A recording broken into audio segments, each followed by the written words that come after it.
नमस्कार साथियों, कैसे हैं आप सभी। उम्मीद करते हैं बहुत अच्छे होंगे। और आज शाम को बज रहे हैं 6 और हम आप सभी के सामने आए हैं एक बहुत ही विशेष टॉपिक को लेकर के। मैं लगातार इतिहास पढ़ाते रहता हूं तो कुछ बच्चों को लगातार सा परेशानी सा रहता है कि सर इतिहास के कौन से पन्ने को कब पढ़े, ये बात समझ में नहीं आ रही है सर। और इन्हीं मुद्दों को लेकर के आप सभी के सामने आज मैं लाइव आया हूं। और जिन बच्चों को इतिहास में एकदम जरा सा भी इंटरेस्ट नहीं है, जरा सा भी वो बच्चों को कुछ समझ नहीं आता है कि कहां से पढ़ना चाहिए सर, कैसे तैयारी करना चाहिए सर। खास करके बच्चे तैयारी तो करने लग जाते हैं बीपीएससी का, लेकिन इतिहास में उसको जरा सा भी इंटरेस्ट नहीं रहता है। मैं अगर उनका क्लास 1 महीना या 2 महीना पढ़ा देता हूं तो जो बच्चे पढ़ लेते हैं वो तो फिर कहते हैं सर कि अब तो बस इतिहास से प्यार हो गया है। लेकिन जो नहीं पढ़ते हैं या फिर बीच में किसी चैप्टर को उठा करके रैंडम पढ़ने लगते हैं, उनको ये लगातार परेशानी होती है कि सर इतिहास को कैसे समझा जाए। एकदम बहुत ही आसान भाषा में, बहुत ही आसान तरीके से आपके अंदर एक स्ट्रक्चर, एक पिलर, एक आधार बनाने की मैं कोशिश करूंगा। एक मोटी सी दीवार, एक मोटी सी लाइन बनाने का कोशिश करूंगा, जिससे कि आपको इतिहास को समझने में बहुत आसानी होगा। एक बार आप सभी का स्वागत है मेरे चैनल पे। हम शुरू करते हैं आज की क्लास को, लेकिन उसके पहले एक जरूरी सूचना। आप सभी को जैसा पता ही है कि मेरी क्लासेस अनअकैडमी पे भी आती है बीपीएससी कैटेगरी में। आप लोग मुझे बीपीएससी कैटेगरी में जो है आप वहां पे ढूंढ सकते हैं, मेरे नाम को सर्च करके। वहां पे मेरी क्लासेज एवरीडे चलती है। बहुत सारे क्लासेज फ्री भी लाए जाते हैं, कुछ पेड कोर्सेज भी आते हैं। आप लोग वहां पे भी मुझे फॉलो कर सकते हैं। एक बार मैं अपना नजर जो है कमेंट सेक्शन के ऊपर ले जाना चाहूंगा और देखना चाहूंगा कितने सारे मेरे प्यारे भाई बंधु जुड़े हुए हैं, और फिर करेंगे क्लास को कंटिन्यू। चलिए, मैं देख पा रहा हूं बहुत सारे लोग हैं। एक बार roots of biology, Ranu, Deepika, Alisha, Mona, Suraj, Sapna, Kapil देव, सुमन और तमाम लोग जितने भी हैं, एक बार सभी का वेलकम है। चलिए, बहुत बढ़िया। एक बार सभी लोग लिंक को शेयर कर देंगे पहले। चलिए, सूरज जो है आपका प्रणाम कर रहे हैं चंपारण से। कुछ लोग जो है लिंक शेयर करने की बात भी कर रहे हैं, तो एक बार सारे ग्रुप में लिंक शेयर कर दीजिएगा, ठीक है ना। दीपक चौधरी या फिर आपका सत्यम, ठीक है ना। तो बहुत सारे बच्चे अभी लगातार मैसेज ही कर रहे हैं। चलिए, बहुत बढ़िया, बहुत बढ़िया। हाँ चलिए, तो सभी लोग शेयर कर देंगे एक बार, फिर कंटिन्यू करेंगे। अंजलि, कपिल देव, सुमन, सूरज, रौनक, परवीन, कौशल, प्रियंका मैम, सभी लोगों का एक बार स्वागत है। एक बार शेयर कर दीजिएगा। और आज का टॉपिक क्या होने वाला है आप सभी को जो है दिख ही गया होगा, है ना। आज का टॉपिक सभी लोगों को दिख गया होगा, इतिहास को कैसे समझे। बहुत अच्छे तरीके से मैं आपको बताऊंगा चीजों को, बहुत मजा आएगा, ठीक है ना। तो टॉपिक हम यहां पे भी देंगे, इतिहास को कैसे समझे, है ना। इतिहास को कैसे समझे, खास करके भारतीय इतिहास की बात की जा रही है ना। देखिए, सबसे पहले मैं चाहूंगा कि जो आपके अंदर सस्पेंस रहता है, दुविधा बना हुआ रहता है कि आखिर इतिहास होगा क्या। जो बच्चे नहीं पढ़ते हैं वो ज्यादा इसके बारे में सोच लेते हैं। उनको क्या लगता है कि जो भी तिथि है, तिथि को याद करना ही इतिहास है।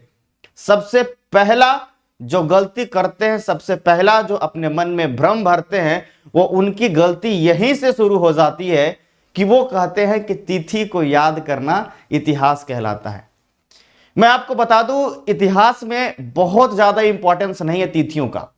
आपको लगता होगा, खास करके जब कोई स्टेट पीसीएस की आप तैयारी कर रहे हैं, तब तो और भी तिथियों का बहुत ज्यादा इंपॉर्टेंस नहीं है।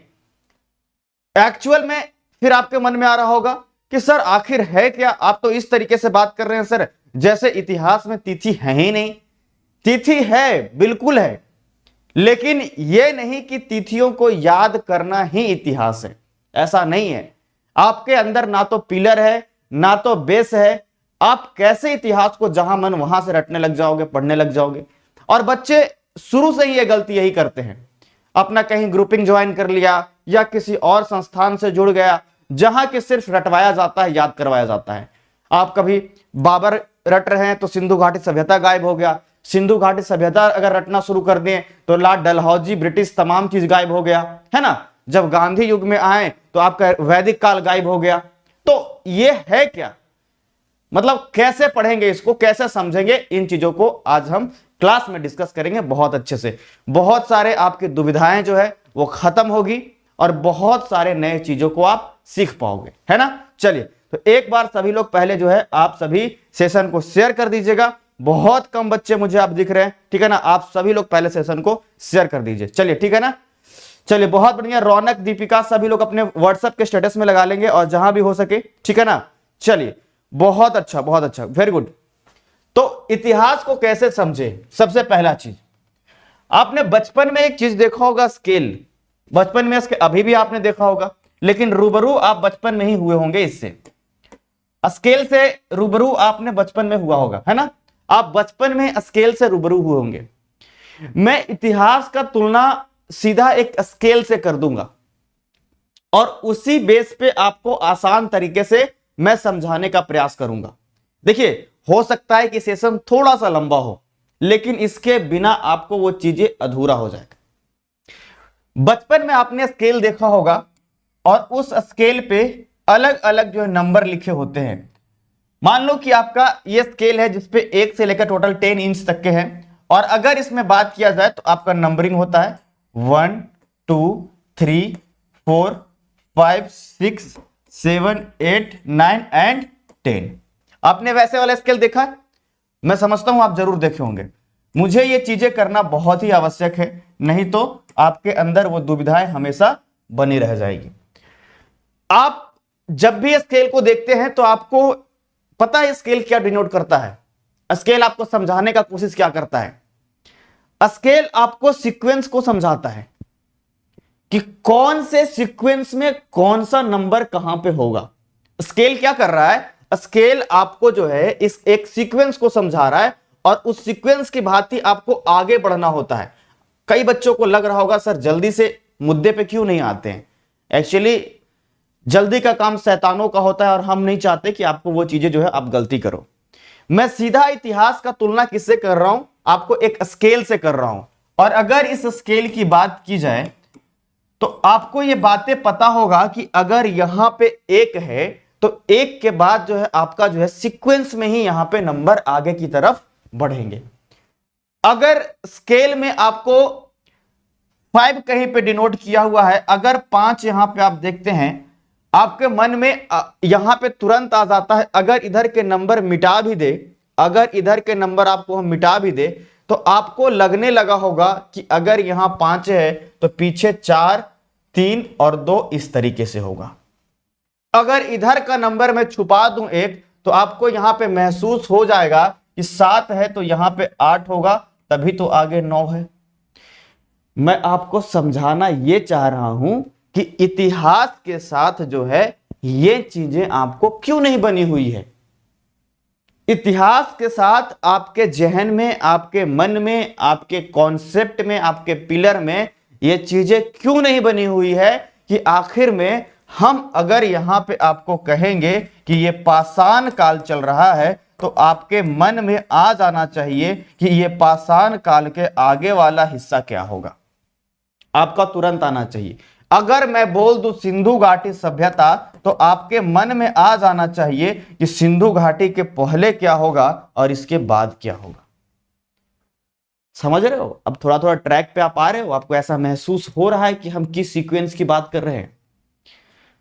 हम इतिहास के उस सीक्वेंस की बात कर रहे हैं जहां से आपको मैं कोई भी एक चैप्टर, कोई भी एक टॉपिक उठा दूं तो आपके अंदर में यह कॉन्सेप्ट बनना चाहिए कि सर आप कहां से बता रहे हैं, इसके पहले आपने क्या छोड़ा है, आगे क्या पढ़ना होगा। आपके अंदर एक कॉन्सेप्ट बिल्ड होना चाहिए। समझ गए ना? आपके अंदर एक कॉन्सेप्ट बिल्ड होना चाहिए। अब आप समझ गए होंगे कि हम आपको कहां पे लेकर के आना चाहते हैं बहुत अच्छे तरीके से। तो ये चीजें हो गई। अब आते हैं दूसरे मुद्दे पे। सर ये तो मैं समझ गया सर कि आप एक ऐसा पिलर देना चाहते हैं जिससे कि पूरा इतिहास का स्ट्रक्चर समझ में आ जाए कि कहां पे कौन सी चीजें व्यवस्थित रखी हुई होगी। अब इन मुद्दों पे लेकर के आते हैं कि सर इसको आसानी से समझा क्या जाए। सबसे पहले तो इस बात को आप समझिए, इतिहास अगर खास करके आप सिविल सर्विसेज के लिए पढ़ते हैं तो इतिहास आप देखते हैं कि बहुत ज्यादा वेटेज उसका होता है और लोग खास करके वाद विवाद में लेकर के उलझ जाते हैं और कहने लग जाते हैं क्या आवश्यकता है इतिहास को इतना ज्यादा बीपीएससी में डालने का, इतना ज्यादा civil services, UPSC, state PCS कोई भी हो, उसमें आखिर क्यों इतना इतिहास डाला जाता है? और आपसे कहीं पे भी जो है वो बात विवाद में आपको फंसा देंगे, कहीं पे भी वो सीधे कहेंगे कि इतिहास से क्या लाभ है। मतलब आप ही इतना समझदार है, पूरा यूपीएससी बोर्ड एक है, स्टेट पीसीएस का बोर्ड है, वो क्यों डाल रहा है उसे पता है। It's not only the trend. इतिहास तिथि को सिर्फ याद नहीं करवाता है, इतिहास आपके परिवर्तन को दिखाता है कि आप कितना विकास किए हैं, समय के साथ क्या परिवर्तन हुआ है आपके जो है राष्ट्र में, समय के साथ कैसा परिवर्तन हुआ है आपके सभ्यता में, समय के साथ कैसा परिवर्तन हुआ है आपके सभ्यता, संस्कृति, शिक्षा, रहन सहन और तमाम चीजों में। इन परिवर्तनों को दिखाने का काम, बताने का काम इतिहास करती है। लाइक एग्जाम्पल एक बात बताता हूं मैं आपको, आप कभी ना कभी जरूर पढ़े होंगे छोटा सा चीज जिसको बोलते हैं सिंधु घाटी सभ्यता। पढ़े हैं? नाम तो जरूर सुने होंगे, सिंधु घाटी सभ्यता। नाम सुने हैं? जल्दी बताना मुझे, आप लोग नाम सुने इसका? कमेंट करके मुझे बताइए, मैं देखना चाहता हूं। आप कभी ना कभी जो है ये सिंधु घाटी सभ्यता या हड़प्पा सभ्यता ऐसा नाम जरूर सुने होंगे। चलिए बहुत अच्छा, सभी लोग सुने हैं जी सर। कि ये आपका सिंधु घाटी सभ्यता, अगर इसके समय की बात करें तो लगभग आज से 5000 साल पहले, और अगर देखा जाए तो 2500 ईस्वी पूर्व से लेकर के 1500 ईस्वी पूर्व तक के लगभग इसका काल को माना जाता। देखिएगा मैं ईस्वी पूर्व की बात कर रहा हूं, तो वर्तमान से लगभग ये 5000 साल पहले होगा लगभग। आप सभी को पता है सिंधु नदी के किनारे एक सभ्यता विकसित हुई थी, है ना? वही सिंधु नदी जिसका कुछ हिस्सा अभी भारत में और कुछ हिस्सा अभी पाकिस्तान में है। तो कई लोग इस बात को लेकर के उलझ जाते हैं कि भाई क्यों इसको पढ़ना, और मैं आपको क्या कह रहा हूं, इतिहास को पढ़ना परिवर्तन है और इन परिवर्तन को समझना ही इतिहास है। सिंधु घाटी सभ्यता के विषय में जब आप पढ़ते हैं तो आपको तमाम चीजें जानने को मिलता है, जैसे कि आपको क्या मिलता है, व्यवस्थित तरीके से प्रत्येक व्यक्तियों का मकान बना होता था, है ना? व्यवस्थित तरीकों से मकान बना होता था। गली की चौड़ाई पहले से तय होती थी, किसी घर का खिड़की किस तरफ होगा, उसका दरवाजा किस तरफ होगा, स्नानागार का स्ट्रक्चर क्या होगा, यह पूरे तरीके से एक व्यवस्थित हुआ करता था। मेरे बात को समझ रहे हैं? एक ऐसी विकसित सभ्यता थी, एक ऐसी विकसित वहां पे कल्चर था, ऐसा सोसाइटी बना हुआ था जिससे वाकई हम आज तक भी तमाम चीजों को नहीं सीख पाए हैं। पूरे विश्व में यह होड़ मचा हुआ था, पूरे विश्व में, कि हमारा सभ्यता पुराना है, सबसे पहले मानव, हमारे यहां मानव का विकास हुआ। मिस्र उधर कह रहा है कि मिस्र की सभ्यता सबसे पहले हमारा, चीन उधर कह रहा है कि हांगो नदी के किनारे सबसे पहले सभ्यता का विकास मेरे यहां हुआ, सबसे पहले मानव का विकास हमारे यहां हुआ। 1921 ईस्वी में जब दयाराम साहनी जो है, जब जमीन का उत्खनन करवाएं तो पता चला कि सबसे प्राचीन समय में तो भारत में यहां पे मानव का विकास हुआ, किसी सभ्यता का विकास हुआ। लगभग 5000 साल लगभग तो ये पुराना हो ही गया होगा ना, अगर 2500 ईस्वी पूर्व का है और इधर 2022 चल रहा है, 2000 ईस्वी अगर इधर से मानते हैं और 2500 इधर से, तो लगभग 4500 साल पहले, उतना पहले विकास हुआ। और उस समय के सभ्यता में ये तमाम चीजें व्यवस्थित तरीके से, मकान व्यवस्थित तरीके से, नाली व्यवस्थित तरीके से, शौचालय और तमाम चीजें बनाई गई थी, जब हमारे यहां टेक्नोलॉजी एकदम ना के बराबर था।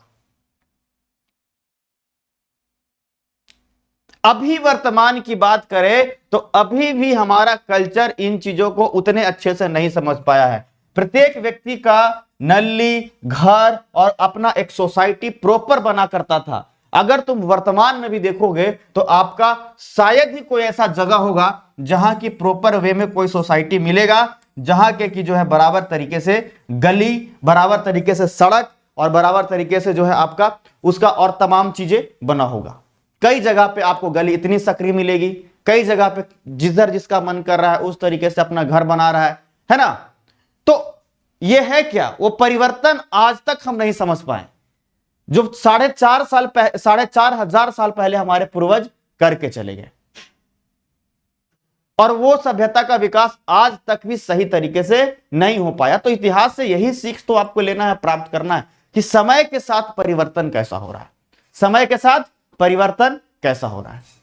अब एक बात आती है जो लोगों के मन में रहता है कि सर अभी भी मुझे चीजें क्लियर नहीं हो रही है, सर अभी भी मुझे ऐसा लग रहा है कि तिथि को याद करना ही इतिहास है। तो अगर तिथि को याद करना ही इतिहास है तो कभी ऐसा भी तो हुआ होगा जब मानव को ना पढ़ना आता होगा ना लिखना आता होगा। घटनाएं तो तब भी घटती होगी, घटनाएं तो तब भी घटती होगी। उस समय का एग्जैक्ट जो है लेखा जोखा कैसे होता, उस समय का जब किसी को लिखना नहीं आता है ना पढ़ना आता है तो एग्जैक्ट लेखा जोखा होना क्या संभव हो सकता था? नहीं। लेकिन घटनाएं तो तब भी घटती होगी, भूकंप तो तब भी आता होगा, बाढ़ तो तब भी आता होगा और तमाम चीजें तो तब भी होती होंगी। तो उन चीजों को हम कैसे याद करते हैं, कैसे समझते हैं? देखिए अगर इसके विषय में बात की जाए तो मैं कुछ बातों को आपको बताना चाहूंगा, ध्यान से समझने का प्रयास कीजिएगा। देखिए मैं बता रहा हूं फिर से, हो सकता है मे भी थोड़ा सा लेक्चर लंबा हो, लेकिन नजरिया चेंज करने के लिए इसका कोई शॉर्टकट नहीं है, इसका कोई शॉर्टकट नहीं है नजरिया को चेंज करने के लिए। तो टाइटल हम क्या देंगे आपका, भारत का इतिहास, भारत का इतिहास। इसको समझना कैसे है एकदम अच्छे से सुनिएगा। ऐसा भी समय रहा होगा हमारे देश में जब मानव को ना तो लिखना आता होगा और ना ही पढ़ना आता होगा। मैंने क्या कहा आपको, ना तो मनुष्य को ना तो लिखना आता था और ना तो पढ़ना आता होगा। मेरी बात को समझे, घटनाएं तो तब भी घटती होगी। ऐसा कहा जाता है कि मानव का जो एक तरीके से पूर्वज या कह सकते हैं एंसेंट जो रहा है वो ऐसा है कि बंदर की भांति रहा है, आदि मानव की भांति फिर हुआ और तब मानव के रूप में परिवर्तित हुआ। घटनाएं तब भी घटती होगी जब मनुष्य को ना लिखना और ना पढ़ना आता था, घटनाएं तब भी घटती थी और वैसे इतिहास को भी पढ़ना होता है, ठीक है ना, वैसे इतिहास को भी पढ़ना होता है। तो जब मानव को ना लिखना आता था ना पढ़ना आता था, इस प्रकार के जो इतिहास का हिस्सा होता है उसको भारतीय इतिहास में प्रागैतिहास कहा जाता है। क्या कहा जाता है? इसको प्रागैतिहासिक काल कहा जाता है या इसको कहते हैं प्रागैतिहास। क्या कहते हैं? इसको कहते हैं प्रागैतिहास। जब मानव को ना तो लिखना आता है ना तो पढ़ना आता है, वैसे स्थिति में इसको कहते हैं प्रागैतिहास। फिर समय बदलते गया, समय आगे बदलते गया और फिर तब क्या होता है कि मनुष्य जो है, मानव जो है लिखना प्रारंभ कर देता है, लिखना प्रारंभ कर देता है, लेकिन पढ़ना नहीं आता है, पढ़ना नहीं आता है। अब तो अजीब सा एक बात आ गया सर आपके सामने, आप भी कह रहे होंगे सर जब पढ़ना आता ही नहीं था तो लिखता क्यों था, और लिखने का क्या मतलब बन जाता है, और क्या पता वो लिख रहा है जो ठीक लिख रहा है। मतलब समझ नहीं आ रहा है ये चीजें भी अच्छे से सर। जब मनुष्य को पढ़ना ही नहीं आता है तो फिर लिखता क्यों था? जैसे हम लोग अभी जो लिपि का इस्तेमाल करते हैं, जैसे देवनागरी लिपि लिखने के लिए, तो देवनागरी लिपि का इस्तेमाल करते हैं तो समझ में आता है ना कि इसका मतलब ये होता है, ऐसे पढ़ते हैं। तो तब जब नहीं होता था सर तो फिर ऐसा क्यों? एक्चुअल में क्या था कि उस समय भी लिखा जाता था, उनकी लिपि देवनागरी नहीं है, उनकी लिपि है भाव चित्रात्मक। लिपि कैसा है? इनका लिपि है भाव चित्रात्मक। थोड़ा थोड़ा समझ में आया? बात को समझिएगा। जैसे मान लेते हैं कि कोई एक आपका सिक्का है, ठीक है, और इस सिक्का पे मान लेते हैं कि कोई पक्षी का फोटो बना दिया है, ऐसा अपना उसमें कलाकृति कर दिया है, और इसमें किसी औजार से जो है इसमें मारने का निशान लगा दिया। एक छोटा सा निशान लगा दिया, एक सिक्का है और सिक्के पे क्या किया कि एक छोटे से औजार से मारने का एक चिड़िया का निशान लगा दिया।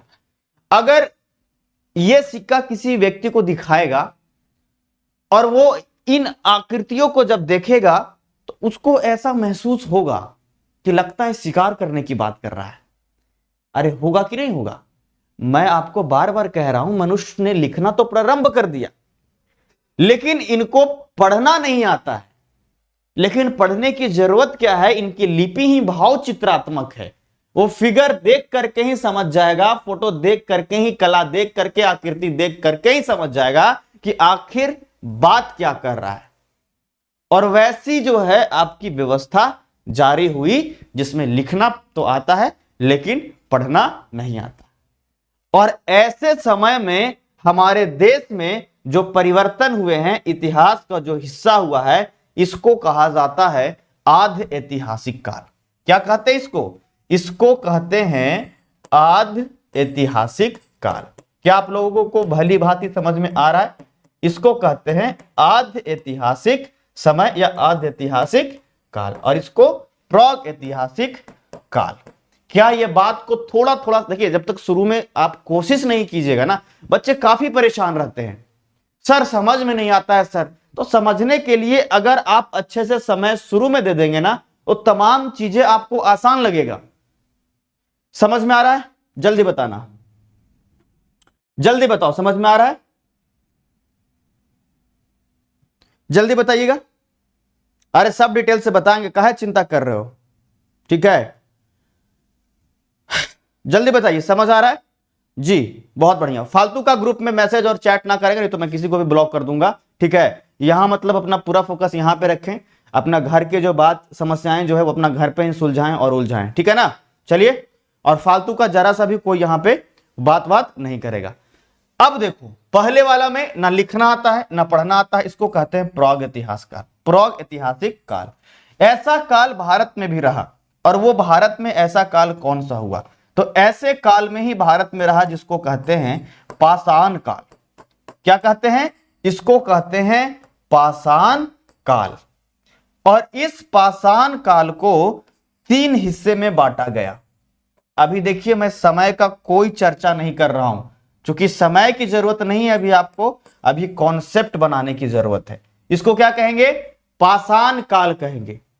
और पाषाण काल को 3 हिस्से में बांटा गया है। एक को कहते हैं पूरा पाषाण काल। क्या कहेंगे इसको? पूरा पाषाण काल। अगला जो होगा उसी को कहेंगे मध्य पाषाण काल, मध्य पाषाण काल।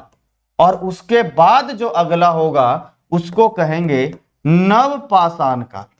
क्या कहेंगे? नव पाषाण काल। ये आपका प्राग इतिहास के समय में जो पाषाण काल है, चाहे बात होगा पूरा पाषाण, मध्य पाषाण या नव पाषाण, क्या इस समय मनुष्य को लिखना पढ़ना आएगा? क्या इस समय मनुष्य को लिखना पढ़ना आएगा इस पाषाण काल में? बहुत बढ़िया, आप लोग समझ पा रहे हैं। कैसे भला लिखेगा और कैसे पढ़ेगा, जब मैं पहले ही आपको बता दिया हूं कि ऐसे समय में ये तमाम चीजें नहीं होंगी। उसी प्रकार से जब मनुष्य को लिखना आया लेकिन पढ़ना नहीं आया, ये जो आपका काल होगा, वो काल जो होगा आपका आधे ऐतिहासिक काल। और ऐसे समय में ही होती है आपका जो है सिंधु घाटी सभ्यता, सिंधु घाटी सभ्यता, और साथ में आपका यहां पे वैदिक काल भी। क्या होता है? वैदिक काल का भी कुछ हिस्सा यहां और कुछ हिस्सा वहां तक चला जाता है। समझ पा रहे हो एक एक का मतलब, एक एक बात का मतलब समझ पा रहे हो? अब देखिए इसका अगला फेज क्या होता है। जब मनुष्य को लिखना भी आ गया, लिखना आना, और मनुष्य को, मानव को पढ़ना भी आ गया, पढ़ना भी आ गया, मतलब लिखना में भी हां और पढ़ना में भी हां, तो जो ऐसा काल आया उसी को कहा जाता है ऐतिहासिक काल। इसको क्या कहते हैं? इसी को कहते हैं आपका ऐतिहासिक काल। इसको क्या कहेंगे? इसी को कहेंगे आपका ऐतिहासिक काल। मतलब समझे? अरे भाई जब लिखना पढ़ना आएगा तभी तो तिथियों को लिखेगा, और जब लिखना ही नहीं आएगा, पढ़ना ही नहीं आएगा, तो आखिर तिथियों को कौन लिखेगा भला? जब लिखना ठीक से आया ही नहीं, ना पढ़ना आया, और इस समय जो लिखा आध इतिहास वाला ये पढ़ ही नहीं पाया कोई, तो क्या पता क्या लिख दिया। अभी वर्तमान में तो किसी ने नहीं पढ़ा ना वैसे, तो आपका क्या लिख दिया ये पता ही नहीं चला। अब ये जो आपका ऐतिहासिक काल आया है, इसी ऐतिहासिक काल को 3 भाग में बांटा जाता है। कितने भाग में? इसी को 3 भाग में बांटा जाता है, और यहीं पे आपका इतिहास के उन तीनों पन्नों को पढ़ना होता है, जिसको कहते हो आप प्राचीन भारत, मध्यकालीन भारत और साथ में कहते हो आप आधुनिक भारत। एकदम ठीक से अभी आप ट्रैक पे हो कि नहीं ये मुझे बताओ। आप ट्रैक पे हो कि नहीं हो ये मुझे बताओ। बस आपको लग रहा है कि सर कि हाँ हमको लग रहा है ऐसा कि थोड़ा थोड़ा चीजों को हम समझ गए, तभी पढ़ने में मजा आएगा, ऐसे नहीं। चलिए, बाजीराव सत्यम सम्राट कहते हैं फूल तुझे भेजे हैं खत में, तो आपको उसी फूल को पत्थर बना करके और वापस रिटर्न करवाएंगे हम, ये जो आप कर रहे हैं, ठीक है ना? ठीक है ना? तो आप लोग यहां पे, ठीक है ना? चलिए, बहुत अच्छा, बहुत बढ़िया। अब देखिए चीजों को समझिए, एक नजर में इन चीजों को अगर हम लिखेंगे, कैसे समझाना है उसके लिए निश्चिंत आप रहें, ठीक है ना? आप महारथी ना बने वहां पे बैठ करके, ठीक है? मुझे पता है कि कैसे बताने हैं चीजों को। जब ना लिखना, मैं यहां पे लिखूंगा और आपको लिखना है वो काल क्या होगा। ना लिखना और ना पढ़ना, बताओ इसको क्या कहेंगे? ना तो लिखना आ रहा है जिस समय इतिहास के पन्नों में मानव को, अब मानव है कि आदि मानव है मुझे नहीं पता, इसको क्या कहेंगे आप बताइए, जल्दी बताइए। ना लिखना और ना पढ़ना, इसको क्या कहेंगे? बहुत अच्छा सोच पा रहे हो आप लोग, ये होगा प्राग ऐतिहासिक। बहुत अच्छा। जब मनुष्य को लिखना आ गया और पढ़ना नहीं आया, लिखना आ गया और पढ़ना नहीं आया, इस समय के काल को क्या कहेंगे? जल्दी बताइए। बहुत अच्छा, इसको कहेंगे आध ऐतिहासिक काल। इसको क्या कहेंगे? आध ऐतिहासिक काल। अब बताओ, जब मनुष्य को लिखना भी आ गया और आपका लिखना भी आ गया और आपका पढ़ना भी आ गया, इसको क्या कहेंगे? जल्दी बताओ, इसको क्या कहेंगे? इस हिस्से को क्या कहेंगे? इसको कहेंगे ऐतिहासिक काल। इसको क्या कहेंगे? ऐतिहासिक काल कहेंगे। ये बात अगर आपके जहन में अच्छे से आ गया, तभी चीजों को आप आगे समझ पाओगे। सर ये बैक क्यों करिए ना, वो कर देंगे, आप स्क्रीनशॉट बाद में ले लीजिएगा, कोई दिक्कत नहीं है। और वैसे भी आप समझ जाइएगा, अपना दिमाग में पहले छापिए। दीपक चौधरी जी ये सब तो पहले बता चुके हैं, आपको बता चुके हैं ना, सबको तो नहीं बता चुके हैं, तो इसलिए। और सभी लोग सेशन को शेयर कर दो एक बार यार, मजा नहीं आ रहा यार। 46 47 है, मतलब ये है कि मतलब सर को बस सर 50 के आसपास लाएंगे सर, ऊपर लेके नहीं जाएंगे सर, ठीक है ना? एक बार शेयर करो यार, ठीक है ना? चलिए, बहुत अच्छा। और तेज ना बनाए, तेज ना बने, मैं सब चीज को बताऊंगा। कुछ लोग चैट सेक्शन में ना अपने आप को एकदम समझते हैं कि बस हम ही हैं, अभी जो बोलेंगे वो सर बताएंगे। तो बच्चों की तरह ऐसा ना करें कि जैसे स्कूल में हुआ करता था कि कुछ लड़के, मतलब सर अगर कुछ बता रहे हैं तो उससे पहले कुछ जान रहा है तो बार बार वो बोलता था कि देखो इसके बाद सर ये बताएंगे, इसके बाद सर ये बताएंगे, है ना? और खास करके महिला मित्र को जरूर बताता था कि देखो सर वैसे बताएंगे। भाई ये करने से क्या होगा? कुछ हासिल नहीं होगा। और आपको मैं पढ़ाया हूं तो दूसरे को मजा लेने दीजिए, और ये सभी के लिए इंपॉर्टेंट है, आगे चल करके जितने भी नए स्टूडेंट्स आएंगे उनके लिए भी महत्वपूर्ण होगा, ठीक है? चलिए, तो ये आपका ऐतिहासिक काल। अब देखिए कैसे कैसे हम नीचे आपके लेवल को बनाएंगे, वो आप देखिएगा, कैसे कैसे हम आपके लेवल को डेवलप करेंगे वो देखिएगा। फर्स्ट में आपको मैं इन पड़ाव पे बताया। सबसे पहला आपका जो है सीक्वेंस में सबसे पहला जो आपका लेवल रहा, जैसे गेम का अलग अलग लेवल होता है ना, तो समझ लीजिए सबसे पहला लेवल जो रहा आपका ये लेवल रहा। कौन सा? सबसे पहला लेवल आपका ये रहा। दूसरे लेवल पे आपने ये, और ऐसे ही समझना है, नहीं तो फिर सोच लो कि समझ नहीं पाओगे। पहले लेवल पे ये रहा, दूसरे लेवल पे ये रहा। जब बात करेंगे ना लिखना ना पढ़ना प्रागैतिहास, जब लिखना आया पढ़ना नहीं आद्य इतिहास, जब लिखना भी पढ़ना भी तो ये ऐतिहासिक काल आपका हो गया। अब देखिए लेवल 2 में आपका आप समझ गए होंगे, जैसे ही कोई अगर प्राग इतिहास की बात करेगा तो समझ में आ जाएगा कि कौन सा काल चल रहा है। आद्य इतिहास कौन सा काल चल रहा है, और ऐतिहासिक काल तो कौन सा काल चल रहा है। अब इससे भी लेवल को अप करते हैं और आपको चीजों को समझाता हूं मैं। इससे भी लेवल को अप करते हैं और ये तीसरे लेवल पे आपको जब लेकर के आएंगे तो यहीं पे आपको समझ में आ जाएगा कि यहां पे क्या हो जाएगा, प्राग ऐतिहासिक काल को 3 हिस्सों में बांटा गया है। कितने हिस्सों में? 3 हिस्सों में बांटा गया है। सबसे पहले वाले को क्या कहते हैं? पूरा पाषाण काल, मध्य पाषाण काल, और तब तीसरे वाले को क्या कहते हैं आपका सभ्यता। ये चीजें पढ़ना होगा और तब यहीं पे आपको मिलेगा वैदिक काल, है ना। वैदिक काल को पढ़ना होगा। समय के भी सापेक्ष में मैं आपको बताऊंगा और चीजें आपको एकदम समझ में आएगी। सिंधु घाटी सभ्यता लगभग 2500 ईस्वी पूर्व से 1500 ईस्वी पूर्व, ठीक है। और अगर वैदिक काल की बात करें तो इसी में आपका 1500 ईस्वी पूर्व से लगभग ये जो है आपका 600 ईस्वी पूर्व तक, 600 ईस्वी पूर्व तक ये आपका ये चीज, ठीक है ना। अब आते हैं उसके बाद ऐतिहासिक काल, और जो आप मुख्य रूप से पढ़ते हैं वो इसी हिस्से को आप पढ़ते हैं। मुख्य रूप से जो आप पढ़ते हो वो इन्हीं हिस्से को आप पढ़ते हो। देखना ये क्या है, ये क्या हिस्सा होता है। ये जो हिस्सा होता है आपको वो ये होता है कि इसी में ऐतिहासिक काल को 3 भाग में आप बांटते हो, जिसमें एक को कहते हो प्राचीन भारत, एक को कहते हो मध्यकालीन, और एक को कहते हो आपका आधुनिक। लेवल आप करें धीरे धीरे, धीरे धीरे आपका लेवल को आप करेंगे और चीजों को आप समझ रहे हो कि नहीं समझ रहे हो। चलो मैं छोटा कर लेता हूं इसको और एक बार में पूरा के पूरा जो है इस आपको मैप में लेकर के आता हूं।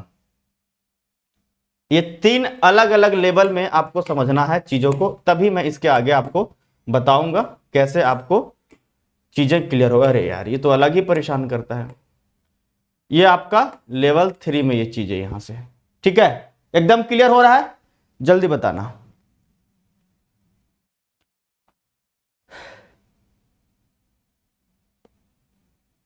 ठीक है,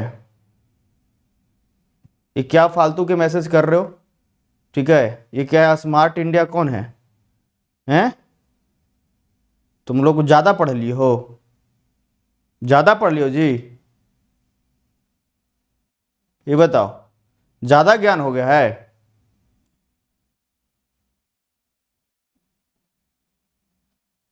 आलतू फालतू मैसेज बताओ यार। अनवांटेड मैसेज कर दोगे तो हमेशा के लिए ब्लॉक कर देंगे, सोच लेना। तो ये चीज आपका क्लियर हो गया। पूरा पाषाण, मध्य पाषाण और नवपाषाण, सिंधु घाटी सभ्यता, और ये तमाम चीजें आपको यहां पे क्लियर हो गई, ठीक है। ये चीजें आपका यहां पे क्लियर हो गई, बढ़िया है ना। आगे बढ़े और चीजों को समझाएं, समय के सापेक्ष में समझाएं। समय के सापेक्ष में अब चीजों को मैं समझाऊं, जल्दी से बताओ। अब आपको समय बताएंगे ना, हमेशा से समय थोड़े बता देंगे, ऐसे थोड़े है। देखो, अब देखो ये पूरा पाषाण काल है जो आपका एकदम बहुत पीछे से, मतलब अज्ञात, जिसका कोई पता ही नहीं हो, अज्ञात से 8000 ईस्वी पूर्व तक के जो समय है उसको कहते हैं पूरा पाषाण काल। फिर 8000 ईस्वी पूर्व से लेकर के 8000 ईस्वी पूर्व से लेकर के 4000 ईस्वी पूर्व तक के ये जो होता है वो आपका मध्य पाषाण। फिर आपका यहां से अगर आगे बढ़ेंगे तो ये 4000 बीसी से लेकर के, है ना, 4000 बीसी से लेकर के 2500 बीसी तक जो होगा वो आपका ये नवपाषाण। फिर इसी स्केल को आगे बढ़ाएंगे तो सिंधु घाटी सभ्यता 2500 ईस्वी पूर्व से 1500 ईस्वी पूर्व। फिर इसी स्केल को आगे बढ़ाएंगे तो 1500 ईस्वी पूर्व से 600 ईस्वी पूर्व तक वैदिक काल। फिर इसी स्केल को बढ़ाएंगे तो 600 ईस्वी पूर्व से लेकर के आपका 1206 ईस्वी से, ठीक है ना, 1206 ईस्वी तक। देखो मैं फिर एक बात को बताना चाहूंगा, ये तिथि एक एक्सपेक्टेड तिथि होता है, कोई ऐसा घंटी नहीं लग जाता है कि अचानक यहां पे 600 ईस्वी पूर्व से जो है आगे बढ़े और प्राचीन में घंटी लगे, सोए अगला दिन जाके तो ये तो भाई प्राचीन भारत है। ऐसा नहीं है। ये कॉन्सेप्ट बताने के लिए भी मुझे अलग से एक लेक्चर लेना पड़ेगा कि आखिर ये बंटवारा क्यों किया गया, सबको सिर्फ इतिहास क्यों नहीं कहते हैं, हम क्यों सिंधु घाटी सभ्यता से प्राचीन में जाते हैं, आखिर यहां पे अलग क्यों डिवाइड किया गया, इसको भी समझाने के लिए मुझे अलग से लेक्चर लेना पड़ेगा, ठीक है ना। तो यहां पे 1200 ईस्वी पूर्व से लेकर के 1206 ईस्वी तक आपका क्या हुआ, प्राचीन। फिर आपका मध्यकालीन आता है, और मध्यकालीन में अगर बात किया जाए तो ये 1206 ईस्वी से आपको 1757 ईस्वी तक जो है ये आपका मध्यकाल में लगभग आता है। मैं बोल रहा हूं कि लगभग ये चीजें होती है, कई बार इतिहासकार इसके आसपास के समय को मानते हैं, ठीक है ना, वो आपको समझाने के लिए मुझे अलग से कॉन्सेप्ट जो है एक देना पड़ेगा। फिर आधुनिक आएगा 1757 से लेकर के 1947, जब तक कि हमारा देश आजाद नहीं हो जाता है, ये आजादी तक के जो वक्त होते हैं इसी को कहते हैं हम लोग आधुनिक भारत। क्या कहते हैं, इसी को कहते हैं हम लोग आधुनिक भारत। तो समय के सापेक्ष में अब चीजें आपको क्लियर हुआ आगे, ये बताओ आप मुझे, ये आप मुझे बताइए, आप अज्ञात से लेकर के ये चीजें, और छोटा कर दूं थोड़ा, ये लो सब के सब, ये पूरा चीज आपको क्लियर समझ में आ रहा है, एक बार मुझे बताना। हाँ ठीक है, चेंज कर देते हैं, ओके डोंट वरी, पेन का colour change, okay okay, red नहीं दिख रहा होगा, है ना, कोई ना कोई ना, गुड, कट गई। स्मार्ट इंडिया, आप स्मार्ट ना बने, ठीक है ना, और अनवांटेड मैसेज ग्रुप में ना देखें। चलिए बहुत अच्छा, चलिए समय नहीं दिख रहा होगा ना, कोई नहीं, हम येलो कलर से लिख देते हैं यहाँ पे, ठीक है। ये देखिएगा, ये 8000 ईस्वी पूर्व, है ना, 8000 बीसी से लेकर के, ये अज्ञात से लेकर के 8000 बीसी तक। मध्य पाषाण की अगर बात करें तो मध्य पाषाण में 8000 बीसी से बिफोर क्राइसिस से लेकर के 4000 ईस्वी पूर्व तक। फिर आपके ये 4000 ईस्वी पूर्व से 4000 ईस्वी पूर्व से ये आपका 2500 ईस्वी पूर्व तक, है ना। फिर आपको इधर तो क्लियर ही होगा सारा, इधर तो सारा क्लियर होगा ही होगा, है ना। ये बताओ यहां तक तुम लोग एकदम अच्छे से समझ पाए कि नहीं समझ पाए, हैं? अब दूसरे तरीके से हम आपको सिखाएंगे ना, अब दूसरे तरीके से हम सिखाएंगे ना आपको। ये स्मार्ट इंडिया कौन है हो, रुक जा रुक जा, रुको, इसको हम ब्लॉक करते हैं, ठीक है। हाँ हाँ बेशक बेशक बेशक, ठीक है ना, बेशक। चलिए ये चीजें समझ में आई। तो पढ़ने वाले भाई जब हम पूछते हैं तभी आप रिप्लाई करो, यहां पे बाकी का आप रिप्लाई मत देखो सर।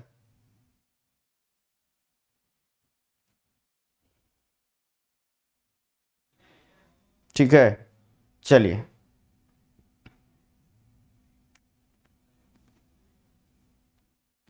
चलिए ठीक है।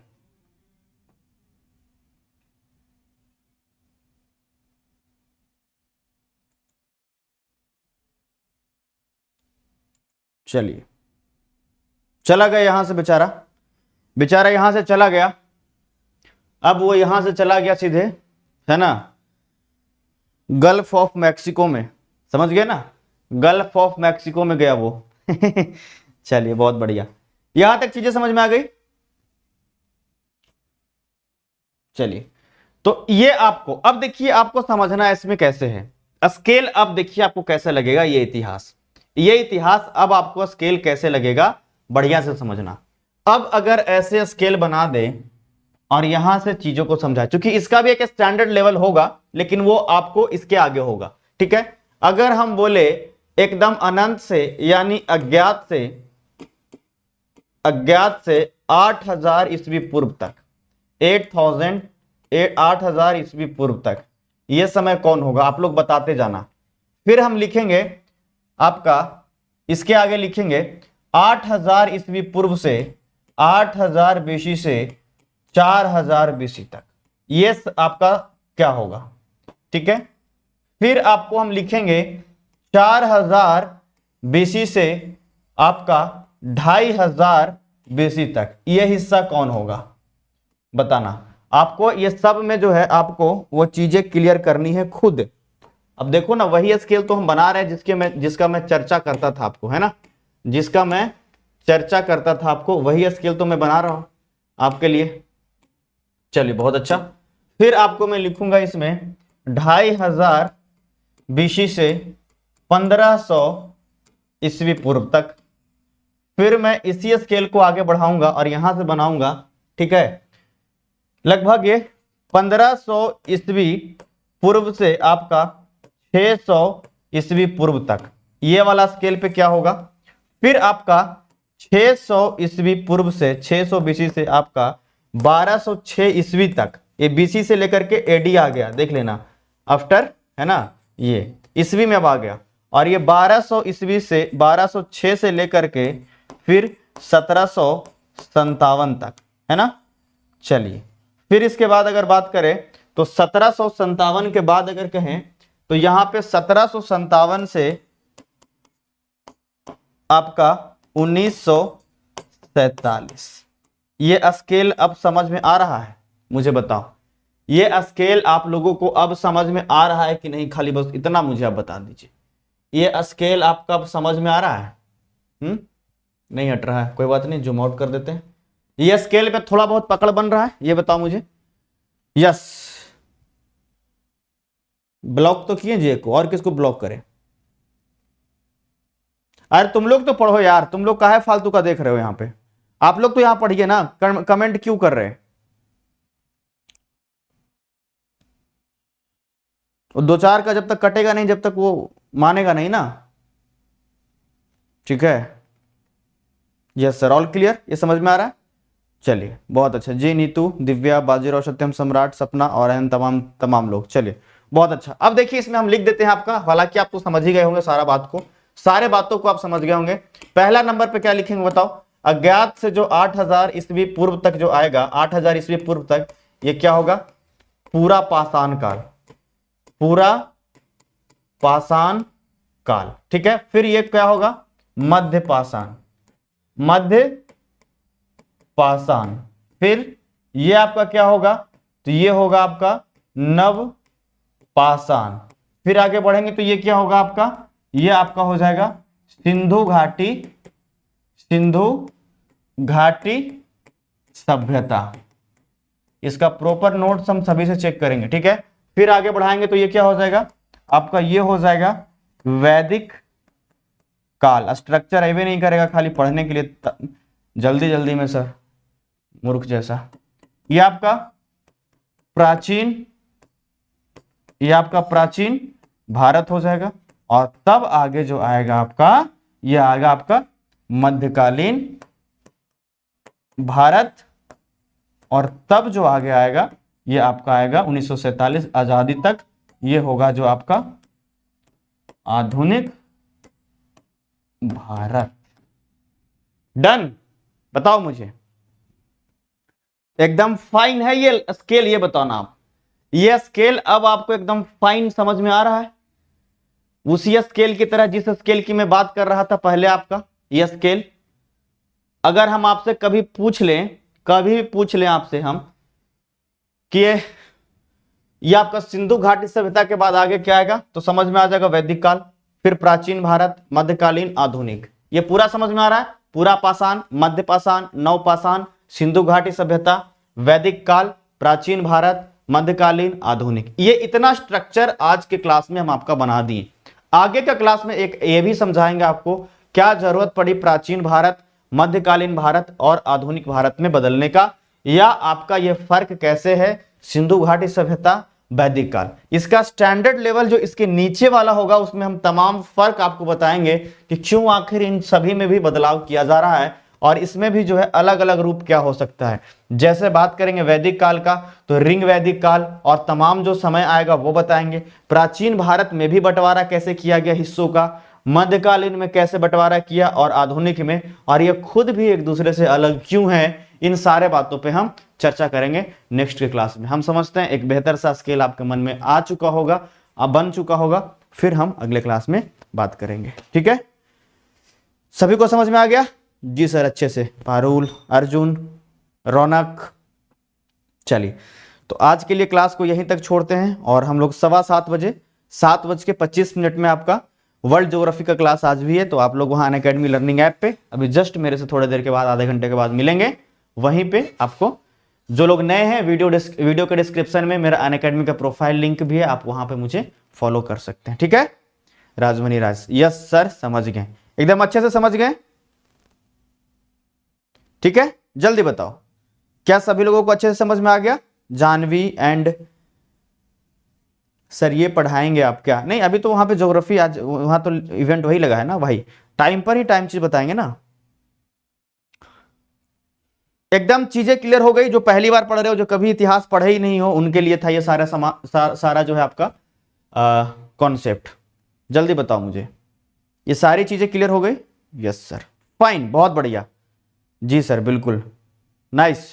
रौनक, परवीन, सुमन, बाजीराव, सत्यम सम्राट, सपना, पारुल, राजमणि, सूर्यकांत जी, सपना जी, अंजलि जी और तमाम जी, कोमल, रानू एंड तमाम। यस सर, क्लियर है? जी सर, बहुत अच्छे से। जो पढ़ने वाले हैं बहुत अच्छा। देखिए नीतू बहुत मेहनत करती है, मैं देखता हूं कुछ लोग जो है बहुत अच्छा मेहनत करते हैं, नोट्स भी प्रॉपर। तो इसका तीनों हम जो है अलग अलग पेज में आपसे जो है वो देखेंगे, ये और इसका ये लेवल, 3 अलग अलग लेवल बताया मैं आपको। पहला सबसे टॉप पे बताया, उसके स्टैंडर्ड लेवल में आप जैसे प्राग इतिहास है तो इसका तुलना यहाँ आदि इतिहास से और इसका इतिहास से, मतलब एक अलग लेवल। जब आपका देश का तुलना है तो सभी देश, जब राज्य का तुलना तो सभी राज्य, और जब उसके बाद स्टेट आपका जो है जिला का तुलना तो सभी जिला। मतलब एक अपना लेवल समझते हैं ना, लेवल कि कौन से जो है आपका लेवल पे कौन से फ्लोर होता है, तो उस फ्लोर का चर्चा तो सारे उस फ्लोर का जो है होगा उससे किया जाएगा। तो ऐसे ऊपर में ये, फिर डाउन और फिर इसके बाद डाउन एंड देन आपके बाद इसके बाद फाइनल ये। तो ये प्रॉपर ऐसे हम चाहते हैं देखें, और इसका स्टैंडर्ड फॉर्मेट हम फिर से इसके आगे बताएंगे अगले क्लास में। आज के लिए इतना ही, थैंक यू सो मच, बहुत सारा प्यार आप सभी का मिलता है। एक बार जितने लोगों ने वीडियो को अभी तक लाइक नहीं किया है, वीडियो को लाइक कर देंगे। ठीक है ना, ये समझ लीजिए आपके लिए ही आपका अपना चैनल है। ठीक है ना, ये आपके लिए है, जो आप बोलोगे मैं वही पढ़ाऊंगा इस पे। ठीक है ना, ये आपके लिए डेडिकेटेड है, तो आप लोग भी उतना ही प्यार देंगे इस चैनल को। आप लोग सभी लोग बराबर तरीके से इसका स्टेटस शेयर वगैरह किया करेंगे, है ना, जितने भी ग्रुप हैं आपके वहां पे भी शेयर किया करेंगे, है ना। चलिए, बहुत सारा प्यार, बाय। ठीक है, चलिए, thank you so much sir. ये सब पहले भी बताए हैं ना, हाँ आगे बताएंगे फिर, तो एकदम शुरू से है ना यहाँ पे। तो जो बच्चे नए आते हैं उनको मैं ये सजेस्ट कर दूंगा सीधा ये लेक्चर कि वो डायरेक्ट इनको देख लेंगे और तब आगे का क्लास ज्वाइन करेंगे। ओके, चलिए, डन, थैंक यू, बहुत सारा प्यार।